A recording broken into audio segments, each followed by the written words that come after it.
fahad yaasiin xaaji daahir taliyihii hore ee niisa iyo la taliyihii madaxweyne farmaajo ayaa si adag wuxuu uga hadlay khilaafka ka dhex aloosan dowladda federaalka iyo jubbaland wuxuu taabtay xiisada ka aloosan ama u dhaxaysa madaxweyne xasan sheekh iyo ra'iisul wasaare xamse oo isku dhinaca iyo madaxweynaha jubbaland axmed madoobe waxaynu eegi doonnaa arrintaas khilaafkan ma wuxuu noqon doonaa kii uu xamse xilkiisa ku waayi lahaa haddii axmed madoobe uu halkiisa taagnaado ma laga yaabaa inuu galaafto xamse cabdi barre maxay siyaasadda soomaaliya uga dhigan tahay mustaqbalka madaxweyne xasan sheekh maxamed maxay uga dhigan tahay arrimahaasoo dhan baynu eegi doonaa iyo saddexda qodob ee uu ka hadlay fahad yaasiin waxaan kaloo aan eegi doonaa puntland ayaa weerar afka ku qaaday madaxweyne xasan sheekh maxamuud waxayna ku eedaysay ama ay si adag uga hadashay kana soo horjeesatay tillaabadii madaxweynaha soomaaliya ku ogolaaday in soomaalida waddanka jarmalka dib loo soo celiyo qodobadaasaan faaqidi doonaa muuqaalkan laygare sii sheergare oo saaxiibada la wadaag janaalkanana kusoo dir waa mahadsantihiin aan ku bilaaba la taliyihii hore ee amniga qaranka madaxweyne farmaajo iyo sidoo kale agaasimihii hore ee nisa fahad yaasiin xaaji daahir ayaa waxa uu ka hadlay khilaafka ka dhexaloosan dowladda federaalka soomaaliya iyo maamulka jubbaland fahad yaasiin ayaa sheegay in khilaafka jubbaland iyo dowladda dhexe u dhexeeya uu yahay imtixaankii ugu halista badnaa ee taabanaya mustaqbalka ra'iisul wasaaraha soomaaliya xamse cabdi barre fahad yaasiin khilaafkan wuxuu ku micneeya ama ku tilmaamay imtixaan siyaasadeed oo xamse cabdi barre hor yaalla agaasimihii hore ee nisa waxa uu soo bandhigay saddex qodob oo uu sheegay in markaasi xalka ra'iisul wasaare xamse iyo jubbaland taas oo markaa dhan walba laga joogsado ama laga ega ay tahay inuu qaada xamse cabdi barre bal aan akhrino qoraalka fahad yaasiin fahad yaasiin qoraalkiisa waxa uu ku bilaabay ra'iisul wasaare xamse iyo xaalka jubbaland wuxuu fahad yaasiin qoraalkiisa ku yidhi khilaafka siyaasadeed ee markaasi dhex taalla ama xiisadda siyaasadeed ee dhex taalla jubbaland iyo dowladda federaalka waa imtixaankii ugu halista badnaa ee taabanaya mustaqbalka ra'iisul wasaaraha soomaaliya xamse cabdi barre fahad yaasiin waxa uu qoraalkiisa ku yidhi oo kale dhan walba oo laga joogsado mudane xamse waxaa u furan tubaha soo socda ama qodobadan soo socda ayaa xamse cabdi barre u furan lambar kow in uu axmed madoobe soo qanciyo kuna soo celiyo madasha midaasina uu ku damiyo xiisadda taagan qodobka koowaad waxa uu ku leeyahay fahad yaasiin xamse tillaabada u furan oo koowaad waxa weeyaa inuu madaxweynaha jubbaland soo qanciyo kuna soo celiyo madashii wadatashiga qaran ee uu dhowaan ka baxay qodobka labaadna waxa uu ku yidhi fahad yaasiin labo ra'iisul wasaare xamse inuu markaasi muujiyo awooddiisa siyaasadeed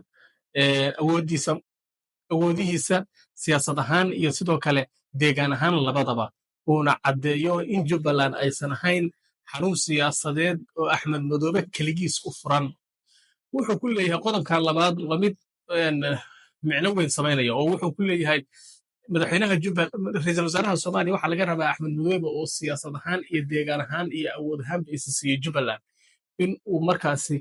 usha kula qabsado oo uu axmed madoobe tuso in jubbaland keligii uusan lahayn keligii uusan ka talin keligiisi uusan siyaasi ka ahayn keligiisna uusan gacanta ku wada dhigin laakiin xamse uu awooddiisa adeegsado axmed madoobena uu tuso keligii inuusan jubbaland ka dhalan siyaasi wax hogaamin kara ama isaga diidi kara hadalkiisa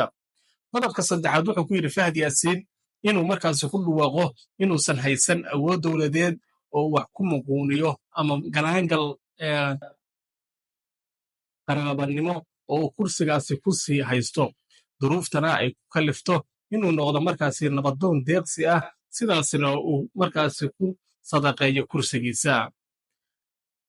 saddexdaasi qodob ayuu fahad yaasiin taabtay oo mid walba aad moodiyey inuu kan kale ka xasaasisan yahay dad badanna ay u arkaan saddex qodob oo muhiima oo fahad yaasiin ka hadlay fahad yaasiin ayaa in dhowaalaba waxa uu waday qoraalada uu bartiisa x oo horey twitter loo oran jira uu ku baahinayo kuwaas oo uu kaga hadlayo xaaladda guud ee dalka soomaaliya isaga oo mar walba xaaladda taagan si qodobaysan oo dad badan soo jeedata uga hadla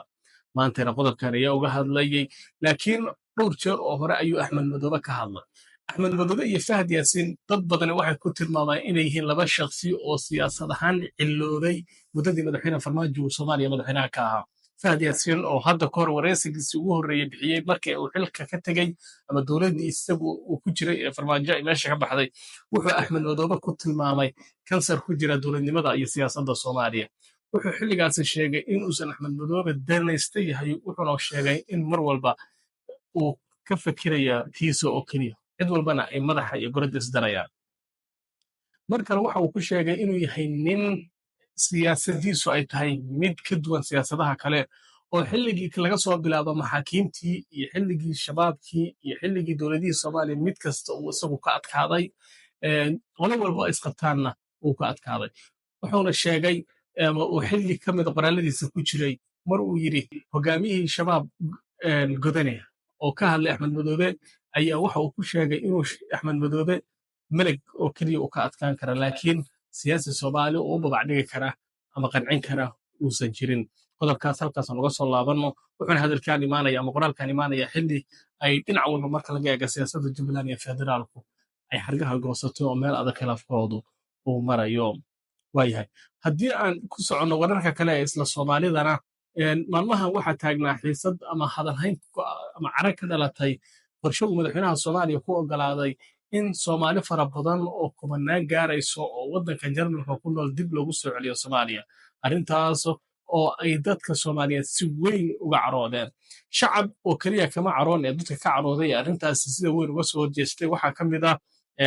siyaasiyiin iyo maamulada qaar puntland ayaa ugu dambaysay oo waxay sheegtay in madaxweynihii soomaaliya arrintan uu qaaday ay tahay mid aan la mahadin doonin iyo wax aan laga filanayn iyo arrin markaasi si weyn looga caroodo jubbaland waxay sheegtay in madaxweynihii soomaaliya uu dadkii qabuurihii uga daba tegey kuwii qabuuraha ku jiray uu soo faagay kuwii dhulalka haystay uu dhulalkii ka raray barakiciyey meel walba uga daba tegey markaana uu qurbihii uga daba tegey waxayna sheegtay jubbaland in madaxweynaha soomaaliya siduu wax u wada marka la eega ay tahay wax markaasi aan laga filanin hogaamiye soomaaliyeed islamarkaana uu dhibaataba ku hayo shacabka soomaaliyeed sida ay markaasi puntland qoraalka ay soo saartay ay ku sheegtay wasiirka warfaafinta ee puntland maxamuud caydi dir ayaa sidaasi sheegay wuxuuna madaxweynaha soomaaliya ku yidhi madaxweynaha soomaaliya markaan xaalkiisu waa mid aan dalka iyo dadka u danaynayn meel walba ayuu fartan geliyey muqdisho maalmihii ugu dambeeyey waxaa ka qaylinahayay dad laga barakiciyo dhulkoodii waxaa ka sii horreeyey buu sheegay dadkii qabuuraha iskulbulisiya oo meydad halkaasi muddo 10 sana ku dubnaa lasoo qoofay oo dad badan qarracan iyo layaab ku noqotay canshuurihii iyo teleefanada ayaa ka dambeeyey arrimo kale oo fara badan ayuu sheegay in lasoo maray maantana inuu dalka dibaddiisii u gudbay oo halkaasi soomaalidii joogtayna uu kaga qaylasiiyey madaxweynuhu waddanka jarmalka ayaa soomaalida ku nool waxaa lagu qiyaasaa inay gaarayso ilaa 65,000 sanadkan oo keliya hadda 2024 waxaa la sheegay in waddanka jarmalka ay galeen ku dhowaad 6,000 oo soomaali ah oo xeebaha ka gudbay kuwaas